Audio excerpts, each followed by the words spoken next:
This podcast is brought to you by Penji. Penji is a creative subscription service that gives you access to pre-vetted, agency-trained creatives from all over the world.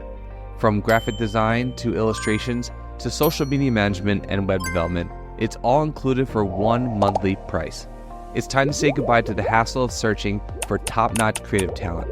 With Penji, you get quality and consistency delivered right to your inbox every day. Carefully crafted for you by humans, so meet your new creative team today. Head over to penji.co for more and enter the coupon code located within the podcast show notes.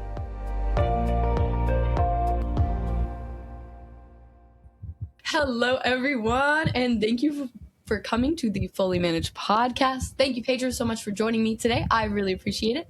Well, I'm super happy to be here. I mean, if this podcast goes anything like the conversation we were just having, it's going to be a good one. Yes, my ideal scenario is that it's a brain break in the day. So I hope that it's you're in your work and you're in the nitty gritty, and then you get to be on this podcast, and it's like that light. Yes, we're the light on your day, guys. If you're listening to this, we are the light. Yes, I hope that you're able to listen to this and have a little light in your day. Hopefully the whole day isn't too bad that this needs to be your light, but also, So anyway, Pedro, as per usual, today we're going to start with a game. This game has been catered for you and your work, so I hope that you will like it and that it will be fun for you. And it's all opinion based, so I promise I'm not quizzing you on anything. So feel free to give. I can't lose this game. You can't lose. I mean, sometimes I have done games where people can be wrong, so you're lucky that you didn't get one of those, I guess. Yeah, if I lose the game about myself, then we have a problem. Yeah. Okay. This one is called Strategist's Gut Check. So I'm just going to give you some scenarios, and you're going to give me like your immediate, like, this is what I would do. It's okay if it's like not, you could be wrong. If people disagree with you, whatever, they can handle it in the comments.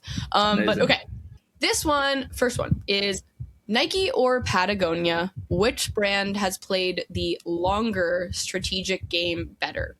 Why? Nike for sure. I would say they've been playing this brand game from, since the 80s. They've been talking about just get out and just do it. I think the thing about Nike that people forget sometimes, they are a shoe company, right? And like they don't talk about shoes in most of their commercials, most of their communications. And so I would never forget like that first Just Do It ad. I wasn't alive at that time, but I can watch it on YouTube, and you can as well. Not dating you. I mean, like you're. It's this guy. There's like running across the Golden Gate Bridge from like a massive distance, and he kind of ends with something like, he forgot his dentures at home, but that didn't stop him from going out on a run. And not once you see like a shoe on the ad. And so, to me, that's the testament of a brand that just is playing the long-term game as opposed to trying to sell shoes today.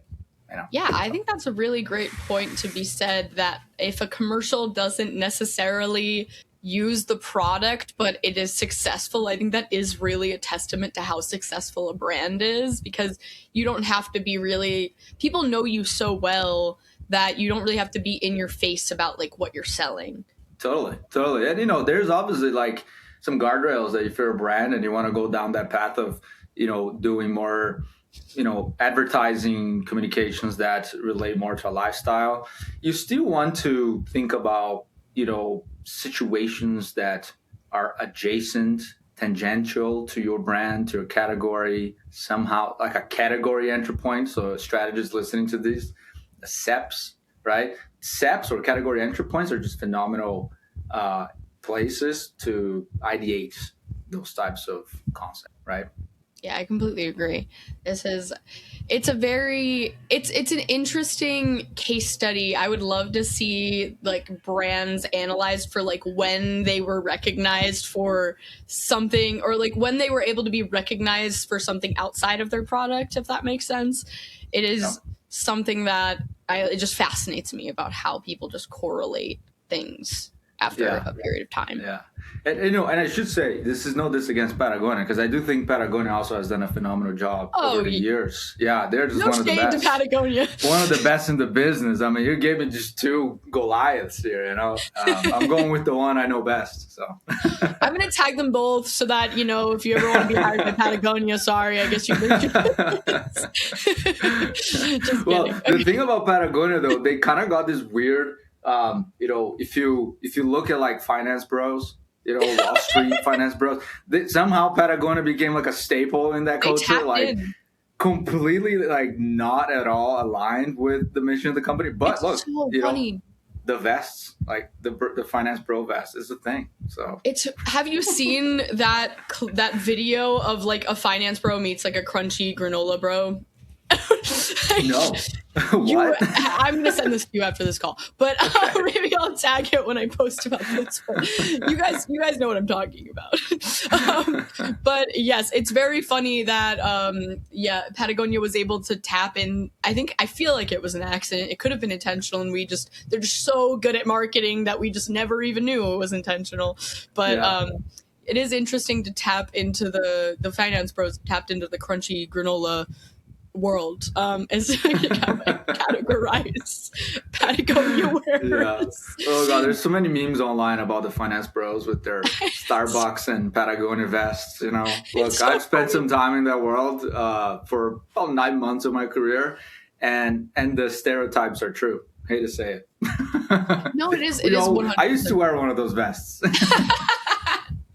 It's 100%. And drink my little Starbucks. I think it's because finance bros, and maybe this is stereotyping, but maybe it's they value longevity in being frugal in their clothing. So it's like an investment because the coat lasts.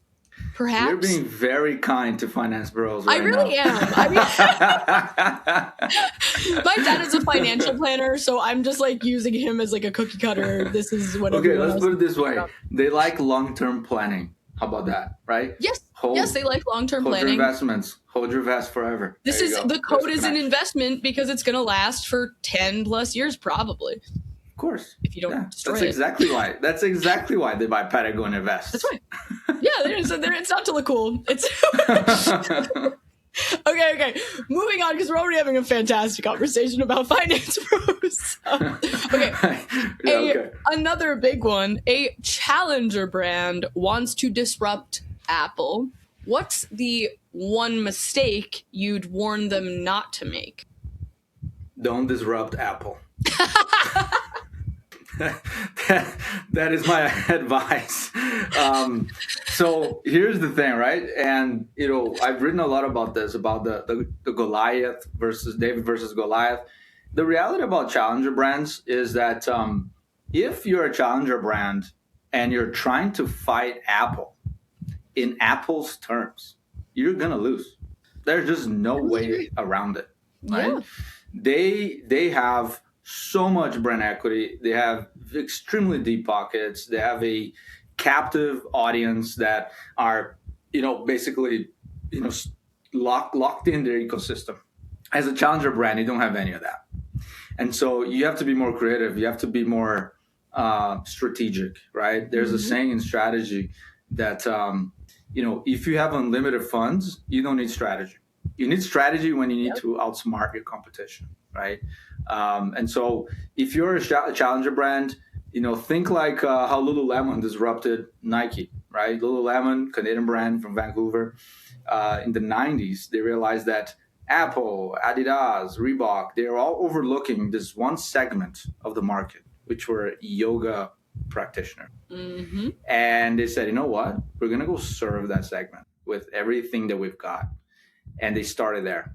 And from there, over the years, if you look at the most recent Olympics, Lululemon was sponsoring the Canadian Olympic team, right? So they went from a single sport to all sports, right? And so it's not a 5-year plan. It's a multi-decade plan if you want to go disrupt a giant like that. I completely agree with you. And I think it is a very important point of saying that if you have enough money, you don't really need strategy, because it is like kind of true.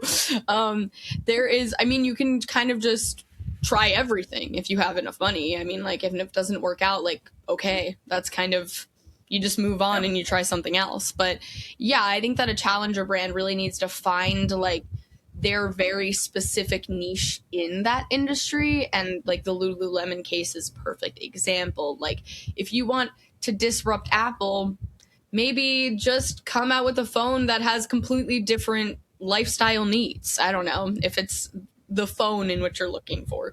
Yeah. Yeah. The thing about smartphones, the smartphone category, it's a really difficult category to disrupt to begin with because there's so many social signals that come along with it.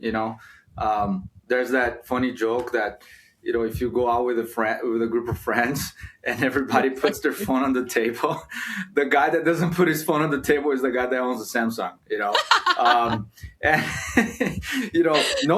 and honestly, like Samsung make phenomenal phones, like arguably better phones, right? When you think about it, the technology, they're way ahead on so many things. But there's this weird kind of social capital that comes with owning an iPhone. 100%. Right? It's weird. And so that is a moat that not even Samsung have been able to, overcome.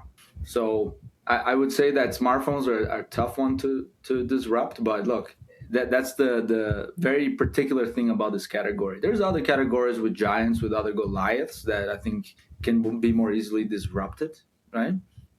Such as, the shoe category.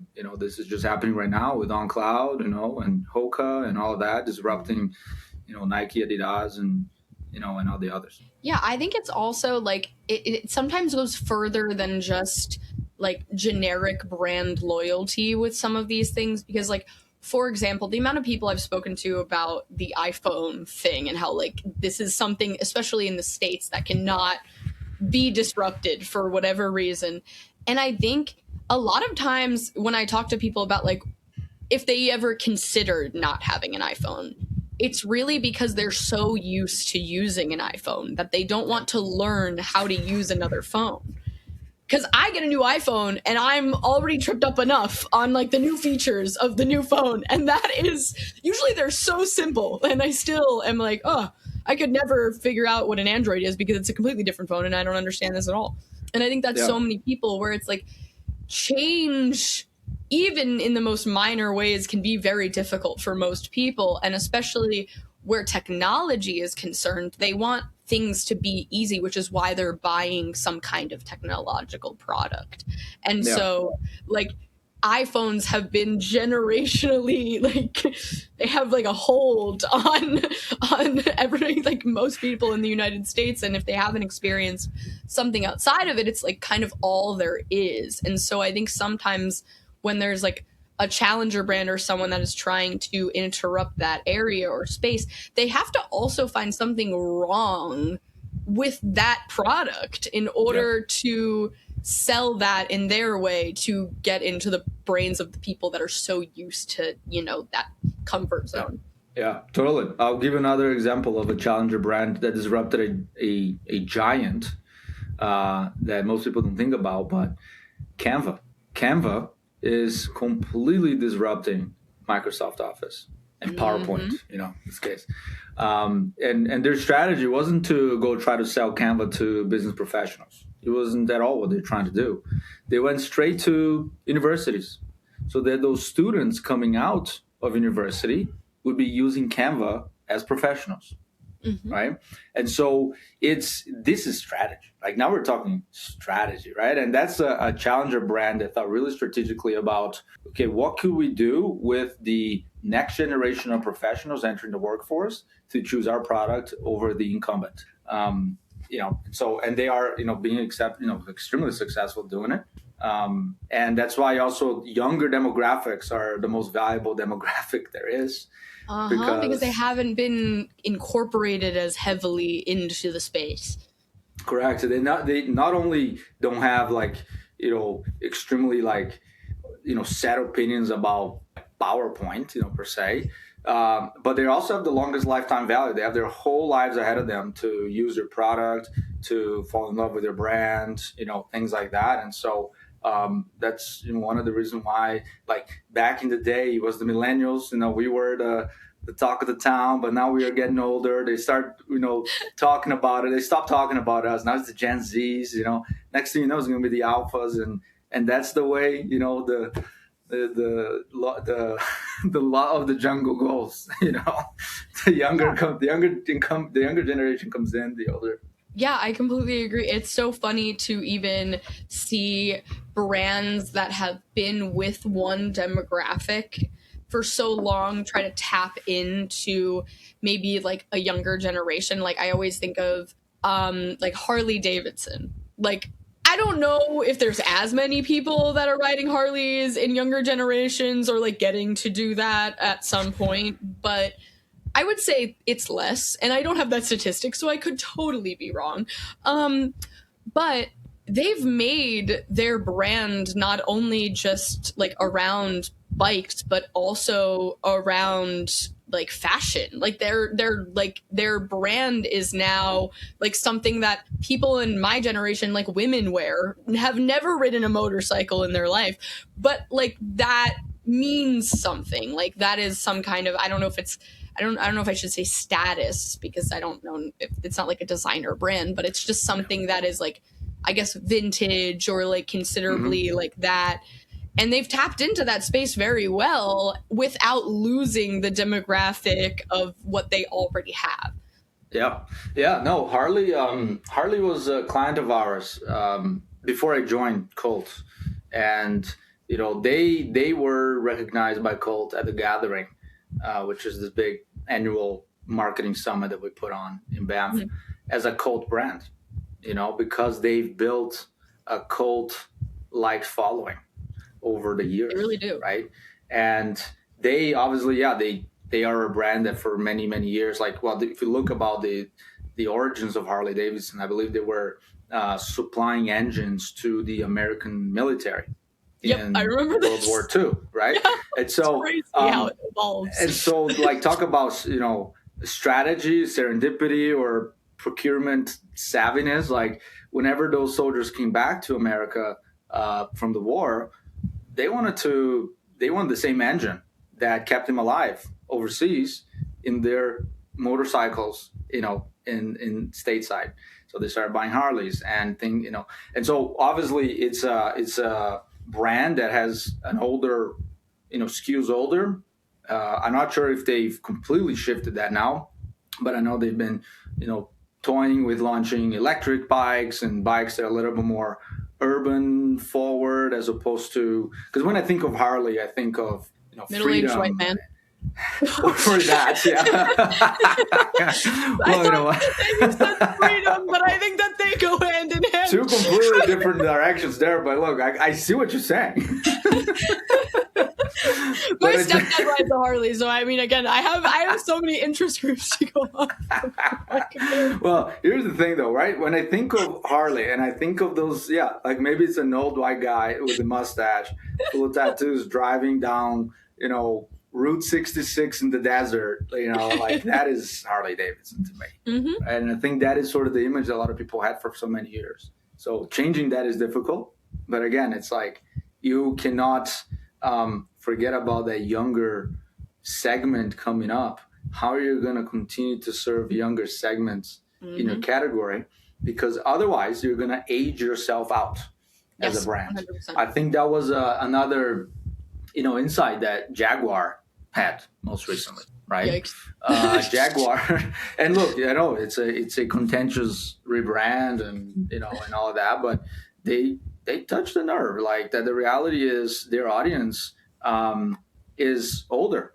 A lot of their audience is dying or has died, right? And younger generations look at Jaguar as their grandfather's car, right? And so how do you appeal to a younger generation that has money, that has all these other luxury vehicles to pick from? How does Jaguar come up on that short list versus the Porsches of the world or Audis of the world, Mercedes of the world? So they had to make a bet, and I think that we had to see if it pays off. Well, I'm sure they got a lot of money too. So I mean, if this was if this really messed them up, I mean, I'm sure they can just try something new. So I'm sure it'll be fine. So we just had an insanely good conversation already, just off the game. But I want to talk a little bit more about you. So, like, Okay. you've already given a bunch of your opinions. So I guess we're kind of talking about you. But so you've written specifically about thinking in strategy and rejected that growth hack guru label kind of thing. I'm so curious about like what experience earlier on kind of shaped your deeper view about this, because Yeah. I think that so many people preach hacks often. I see it on LinkedIn all the time. I just love to know, your thought process on this, because it's I think it's a good one. That is a very fertile territory for us to start off. Look, I think that humans naturally are looking for a way to get their leg up in life. It's something that we're kind of predisposed to find ways to compete and rise to the top somehow. But humans are also lazy. Humans are also naturally lazy. And if you think about the way our brain works, our brain is trying to accomplish just what it needs to accomplish while exerting the least amount of energy, right? Otherwise, that's why every time you go open a door, you're not thinking about how to turn the knob on the door. It's automatic, right? Your brain has created those automations. Let's talk in technology terms, those automations that consume very little energy. And so, there was a time where there was this big kind of productivity gurus that were becoming super popular in culture. I would say guys like Tim Ferriss, fantastic podcaster, has written some great books. And that was great. Like, I think I love that type of content. I was reading it when I was younger, and it kind of made me focused on systems thinking and things like that. But I think that there was like a bit of a negative side effect to that as well, is that people started to find ways to hack their lives. And, from hacking their breakfast and hacking their sleep to hacking their jobs and hacking their brand growth, hacking their marriage, hacking their, it's like you can't hack everything, guys. Some things take work, like real. Yeah, some things like take time, like Yeah. you have to be patient and consistent, right? I was fortunate enough to start my career at one of the greatest marketing organizations in the world, which is PepsiCo, and at PepsiCo, PepsiCo has been around for many, many decades, and so they weren't, when you start doing marketing and join the marketing department doing brand marketing, you're not thinking about hacking the category, right? You're thinking about sustainable long-term growth, right? And that takes planning, that takes resources, that takes consistency, and takes time. And that's the difference between great marketers and mediocre marketers, right? Great marketers, they understand this distinction. They understand. We are probably the profession that it gets bored the fastest, right? I think it's, when you think about a new marketer joins a company, they get on a new brand. The first thing they want to do, they want to change the brand. They want to change the logo. They want to change this and change that. And it's like, no, like the best thing you can do is not touch it, right? Be consistent. Continue to build that brand incrementally over time, right? Do research. And so when I left PepsiCo and I entered the world of smaller size businesses and started working with smaller brands, we're talking about challenger brands versus, the category incumbents. Challenger brands, they are in a tough spot, right? Because I can sit here and tell a challenger brand, hey, play the long-term game. Like, start investing in brand today. And, in 3 years, you're going to start seeing the effects of that. And they're like, I need to see results now. I don't. I put all my money in savings into this. Exactly, right? I mean, startups in particular I wouldn't even consider them challenger brands yet, but they are in an even tougher spot, right? But it's like, it's like we used to say, hey, sales overnight, brand over time. Like that's a saying, from young brands that, the owners of KFC.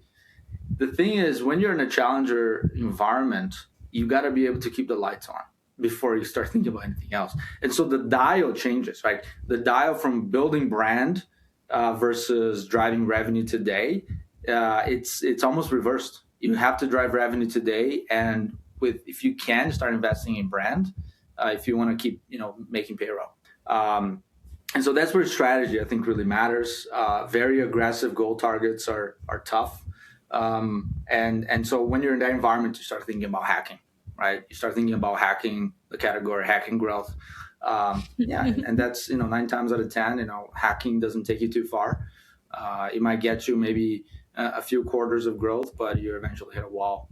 So I think that's where I acquired a bit of an allergy to that type of thinking, and understanding that it's a balance. There's no easy kind of answer. Every situation is different. And that's why strategy is needed for you to grow a brand. I 100% agree. And I think that it would be really funny if I said 3 growth hacks that Pedro mentions in this video attached to this when I post it.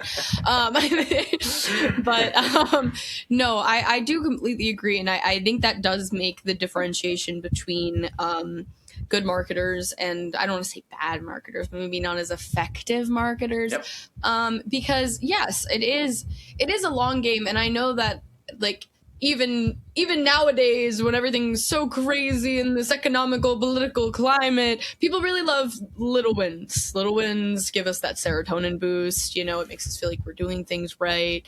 But, you can't always use those as a metric of success, because if you're not going anywhere with just the little wins, then you're really losing sight of the end goal, which is like, if you're not directly working towards that, then what is the point?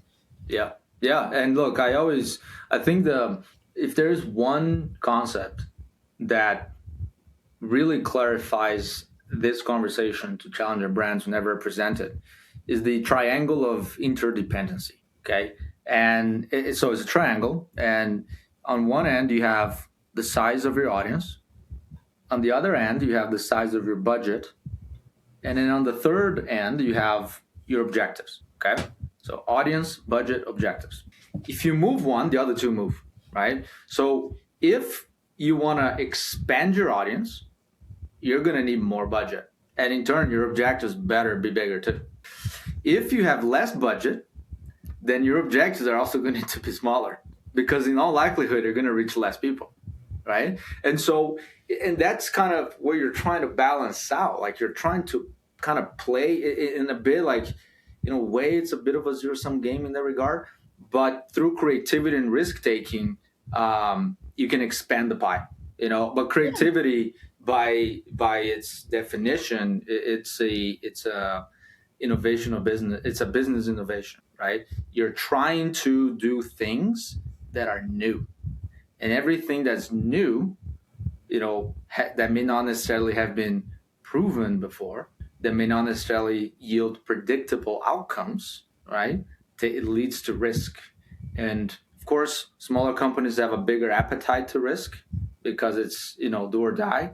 But as a challenger brand, when you start growing, so you actually have a bit of a proven model, you start becoming a little bit more averse to risk, because it's like, hey, look, we've gotten here doing this. Yeah. Like, I can't afford to take another major leap or take a major risk, right? And so that's where I see then brands kind of losing a little bit of steam. You have to continue to keep your, finger on the pulse of how much risk are you willing to take to continue to grow. And I think creativity can be one of those major unlocks in business. Yeah, you're trying to make that as an equilateral triangle as possible. Maybe it might be a little isosceles or scaling, when you're stretching things. But yeah, no, I completely understand what you mean. You remember your geometry classes, I remember right? all my triangles only. I was really into triangles as a kid. Triangles are amazing. I have Yeah. to say, I have to agree with you. Yeah, they're good. They're good. But no, I completely understand what you're saying, because it is really like you can't move one without moving the other, because they're all important and they're all like a part of the puzzle. And I think that being creative, I think it's really cool how parameters can actually help you be more creative and innovative, because you have to think like you're solving something, rather than just like, okay, I just have to think of something crazy or like something new and that's exactly what it is. But it's like, yes, but you have to think of something strategic in that way that will solve a problem. And I think that's something that's so cool about marketing, because a lot of people don't view it as creativity sometimes, but because it's not necessarily always artistic, but it is creative because it's thinking innovatively about a problem, which is like, Yeah. exactly what creativity is. And the thing is, like, big M marketing is a function of a business, right? And it gets a certain allocation of resources, a certain allocation of staff. But little M marketing, it's a way of thinking, right? That can be applied across the business, right?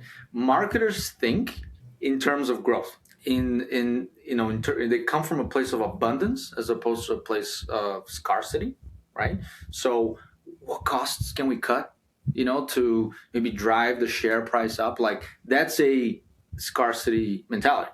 Mm-hmm. Now, marketers who come is, no, okay, we're trying to grow. Like, it's not about cost cutting, it's about making the right investment so that we can grow.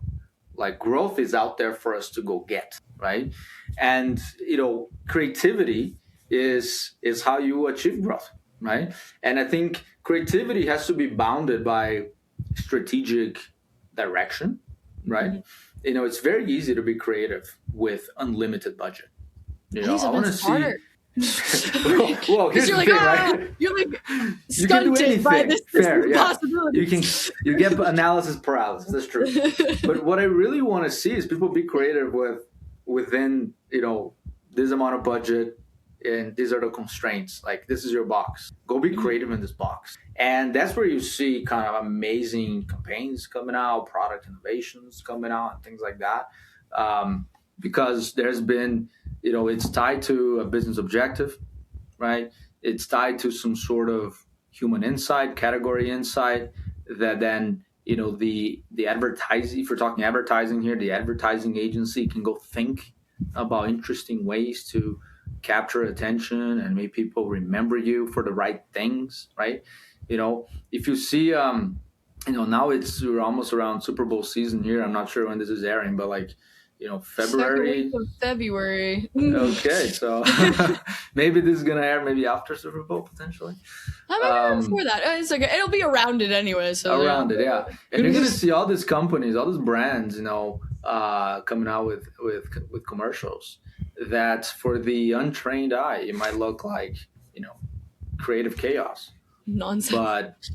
But they are tied to very specific things in the business that somebody had to think about. Yeah, 100%. It is something that I think that there are a lot of techniques that can go over people's heads. Like, maybe even think, why would someone do this? But then over time, you kind of realize what the purpose of it is. I always think about when Finding Nemo was coming out, Disney put out commercials. I don't even know if I'd even consider it commercials, but like in between shows, they would put out commercials with fish facts.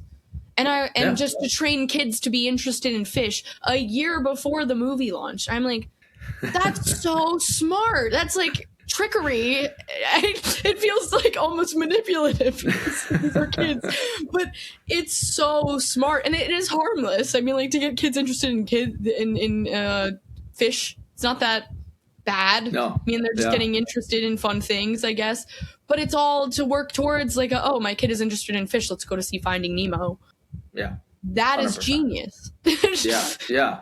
Again, you're talking about like every even younger demographic here. That's why there's so many, laws around advertising to children, because they're very, impressionable, and of course let's trick them into learning about fish. Yeah, it's not oftentimes is unethical, but like we're talking about fish here, like it's not really like a problem. Hard and finding about clownfish, Yeah, but kind of kind of going back to the question around hacking, and I think that one of the big kind of foundations of my formation was, I was raised by a father who was very much invested. He's a classical musician, and he also reads philosophy and religion, and he's always ingrained this kind of curiosity for the classics in me, right?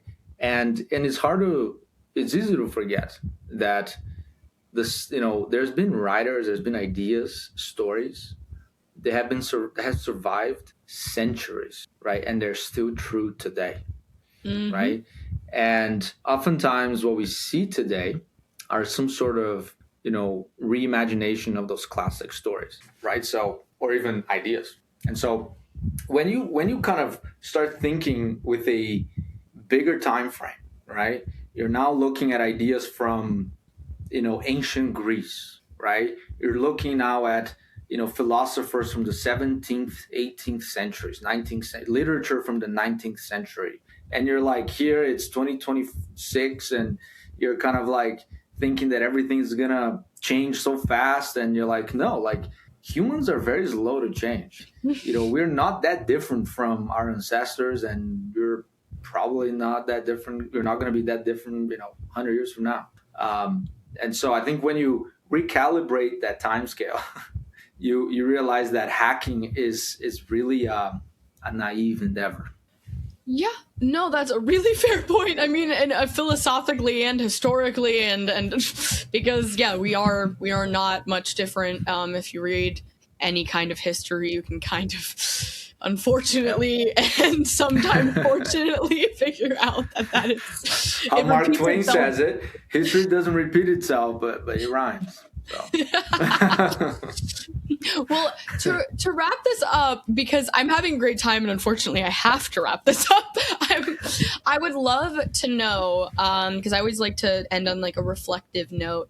I know you mentioned your dad. If you could mention someone that has been or acted as maybe as a mentor to you, or has in your professional career, or has really, maybe not even a mentor, but just like has said something maybe that really impacted how you think about work or what you do, that would be amazing. If it could be outside of family, I would love to give someone a shout out. 100%. Hard to pick, because when you like, I love books, and to me books have been my best mentors in my life. I have some amazing people in my life that have had an amazing impact in my trajectory, and they know who they are. But books, they are mentors that anybody can tap into. And so I will kind of mention maybe a few names that have had a big impact in my thinking. The first one, if people are into Russian literature, you might recognize this name, Fyodor Dostoevsky. So he's written some amazing books. He's a 19th century Russian writer. And he was one of those guys that really understood the human soul, like he was writing philosophy in the form of literature, amazing stories. So any book, recommend you picking up. In terms of marketing, okay, so that's a big jump, from that to marketing. Russian literature to marketing. I would definitely say Mark Ritson. He runs the mini MBA in marketing. I've taken those courses before, and they are just phenomenal. There's no kind of groundbreaking ideas coming out of that thing, but he understands the fundamentals, and he knows how to convey them very, very well to the world, and put them in a very interesting framework for you to think about. And when I think about creativity, advertising, there's a guy by the name of Howard Gossage. He was an ad man from San Francisco, and he was he was a man of principles, and he's written some of the most amazing and iconic ads in the history of the game. And he never sold out. Like, he never sold his company to a big network agency or nothing like that. When he retired, he shut down the shop, and that was that. And I think there's a ton to be learned from that guy. I think his interpretation of the world through like creative commercial lenses were very unique and interesting. So there's three names right there. I know, I appreciate that because it's a wide variety of different areas in which can help. Because it's funny because you talk about, a book on Russian philosophy that may not translate directly to marketing, but I feel like oftentimes anytime I have this podcast, we talk about philosophy a lot because I really do think, studying that or being heavily involved in that space or thinking that way really makes you understand humans more. And I think that is really important for successful marketing campaigns.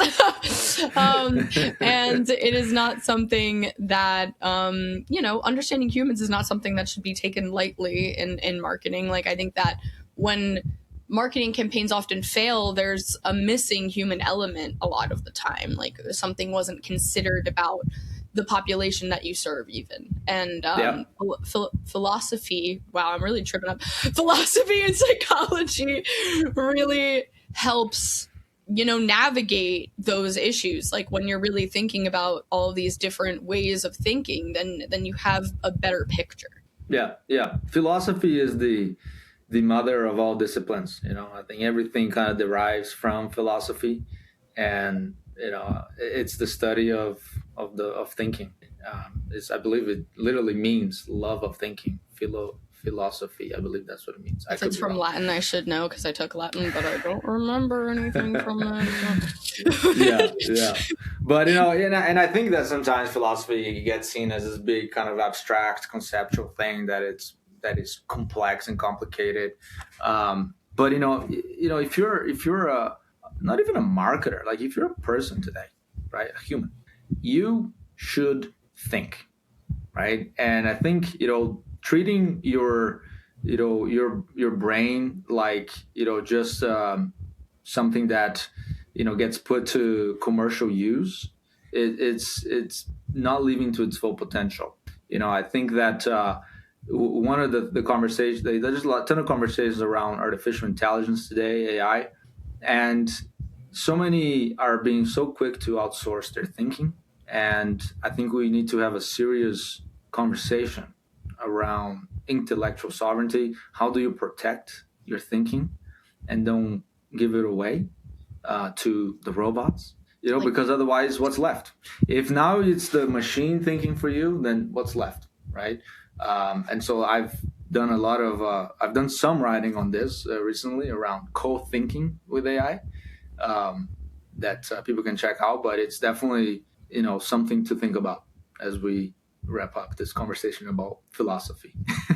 I completely agree. And I think that's a perfect way to end. It's kind of ominous, but it's something that's really important for people to think about. I think it's a good call to action that people should be thinking about this. But Pedro, thank you so much for joining me today. This was a delightful conversation. I had fun talking about philosophy with you, with marketing. I love how much you intertwine the two because I do think that it is something that, comes up and not something that everyone's really necessarily thinking about at like the forefront of their mind when they go into navigating campaigns and different things like that. And I think it's really important. And I loved this conversation. So thank you so much for joining me again. It was a pleasure. Thank you for having me. This was great. I hope that we can talk more in the future. Yes. Okay. And thank you everyone for listening. We'd be nothing without you. I hope you enjoyed this episode and you can check out Pedro in the description and other episodes. Thank you guys so much. Bye-bye. You've been listening to Fully Managed, brought to you by Penji. Check out the show notes to learn more about today's guest, and to learn more about Penji, the human-first creative subscription service, head over to penji.co. And by the way, if you're still listening, it would mean the absolute world to us if you were to share this podcast with a friend and, of course, subscribe.